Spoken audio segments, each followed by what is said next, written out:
Hello friends, welcome to my YouTube channel. I am Shiraz. दोस्तों, अगर आप इंग्लिश ग्रामर सीखना चाहते हैं, वो भी अपनी फेवरेट लैंग्वेज में, यानी सिंधी, उर्दू या इंग्लिश में, तो चैनल को सब्सक्राइब ज़रूर करें और बेल आइकन दबाएं ताकि आपको रेगुलर अपडेट्स मिलती रहें ग्रामर की। तो आज हम सीखेंगे पार्ट्स ऑफ सेंटेंस। दोस्तों, जब मैंने पार्ट्स ऑफ सेंटेंस की बात की तो आप ज़रूर सोच रहे होंगे कि क्या वो पार्ट्स सब्जेक्ट, वर्ब और ऑब्जेक्ट होंगे। बट नो, ऐसा नहीं है। You are wrong. मैं आपने बता दूं कि basically a sentence has two parts, और वो दो पार्ट्स कौन से हैं? वो है सब्जेक्ट एंड प्रेडिकेट। आपको पता होगा सब्जेक्ट क्या है। Subject is work performing person और डोअर ऑफ एक्शन, वो जो काम करता है। And predicate is the part of sentence that defines the subject और gives the information about the subject. जुमले का वो हिस्सा जो सब्जेक्ट को डिफाइन करता हो या उसके बारे में इंफॉर्मेशन देता हो, वो प्रेडिकेट है। ये देखें कैसे। आई टीच इंग्लिश, मैं इंग्लिश पढ़ाता हूँ। I is subject and teach English is predicate of the sentence. I हमारा subject है और teach English predicate है. Predicate is giving us the information about the subject that our subject I teaches English. अब predicate हमें information दे रही है कि जो हमारा subject I है वो क्या करता है, वो English पढ़ाता है। तो याद रखें, subject के अलावा बाकी पूरा sentence predicate होता है। I subject and teach English predicate. Let's see some examples. I am a student, मैं एक स्टूडेंट हूँ। This world is a tragedy, ये दुनिया एक ट्रेजिडी है। Akbar is playing hockey, Akbar hockey खेल रहा है। The game was finished by them, उन्होंने गेम खत्म की। The task has been completed by the students, students ने टास्क कंप्लीट किया। I get up early in the morning, मैं सुबह सवेर उठता हूँ। अब याद रखें, the words with red color are subjects and the whole part of the sentence is predicate. जो रेड कलर वाले वर्ड्स हैं वो सब्जेक्ट हैं और बाकी पूरा सेंटेंस प्रेडिकेट है। तो सब्जेक्ट के अलावा बाकी पूरा सेंटेंस प्रेडिकेट होता है। We have some sentences without subjects. हमारे पास कुछ sentences सब्जेक्ट के बिना होते हैं। Generally, a simple sentence has a subject, a verb and an object, but in imperative sentence we don't have a direct subject.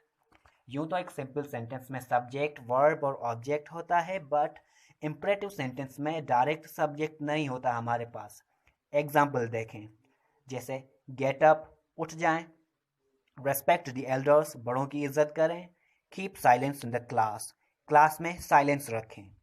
अब मुझे बताएं कि इसमें सब्जेक्ट कौन सा है और प्रेडिकेट कौन सा है। मैं बताता हूं। Then we should say that these sentences are predicate. The subject of these sentences can be as you should, which is understood. ये पूरे सेंटेंस प्रेडिकेट हैं और इनका सब्जेक्ट अंडरस्टूड है। इनका सब्जेक्ट होगा you should, which is understood. अब आपको बता दूं इम्परेटिव सेंटेंस क्या है। It is a kind of sentence that shows order, advice, request, permission and prohibition. Sentence का वो काइंड जो ऑर्डर, एडवाइस, रिक्वेस्ट, परमिशन और प्रोहिबिशन दिखाता है। Then we should say as you should get up, आपको उठना चाहिए। You should respect the elders, आपको बड़ों की इज्जत करनी चाहिए। You should keep silence in the class, आपको क्लास में साइलेंस रखनी चाहिए। Now we have a subject and a predicate in these sentences. Red colour वाले वर्ड्स सब्जेक्ट और बाकी प्रेडिकेट। आइए प्रेडिकेट को थोड़ा डीप में देखें। ये सेंटेंस पढ़ें। I go to gym on every Sunday, मैं हर संडे को जिम जाता हूँ। अब मुझे बताएं कि इसमें आई क्या है। आपको पता होगा आई क्या है। आई हमारा सब्जेक्ट है। आई सब्जेक्ट होगा तो गो क्या है? वर्ब, गो वर्ब होगा। और टू जिम क्या होगा? सब्जेक्ट आ गया, वर्ब आ गया, तो टू जिम ऑब्जेक्ट होगा, जाहिर है।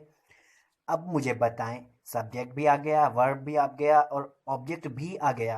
अब ऑन एवरी संडे, ये जो अंडरलाइन किया गया है, ये क्या है मुझे बताएं। आप ज़रूर सोच रहे होंगे कि ये कॉम्प्लीमेंट होगा, बट नो, ये कॉम्प्लीमेंट भी नहीं है। फिर ये क्या होगा? On every Sunday is extension. On every Sunday extension है, और एक्सटेंशन क्या है? Apart from subject, verb and object, the other information in the sentence is called extension. Subject, verb और ऑब्जेक्ट के अलावा सेंटेंस में जो बाकी इंफॉर्मेशन होती है उसको हम एक्सटेंशन कहते हैं। तो अब हमने क्या सीखा? Now we learned that a sentence has two parts. Sentence के टू पार्ट्स होते हैं, सब्जेक्ट एंड प्रेडिकेट। और हमने ये भी सीखा कि predicate has also its own parts, verb, object, extension and also complement. Predicate के भी अपने पार्ट्स हैं, verb, object, extension and also complement. Complement भी हो सकता है। तो मैंने कॉम्प्लीमेंट की बात की, वो आपको बता दूं कॉम्प्लीमेंट क्या है। In a sentence, a complement is a word that defines the subject or qualifies the subject. Sentence में कॉम्प्लीमेंट वो वर्ड है जो सब्जेक्ट को डिफाइन करता है या सब्जेक्ट की क्वालिटीज दिखाता है। जैसे आई एम अ टीचर, मैं एक टीचर हूँ। टीचर कॉम्प्लीमेंट है, ये आई को डिफाइन कर रहा है, आई की क्वालिटीज दिखा रहा है। She is a beautiful girl, वो एक ब्यूटिफुल गर्ल है। अब ब्यूटिफुल गर्ल कॉम्प्लीमेंट है शी का। It's a lovely day today, आज दिन बहुत अच्छा है। लवली डे टुडे कॉम्प्लीमेंट है क्योंकि ये आज के दिन की क्वालिटी है।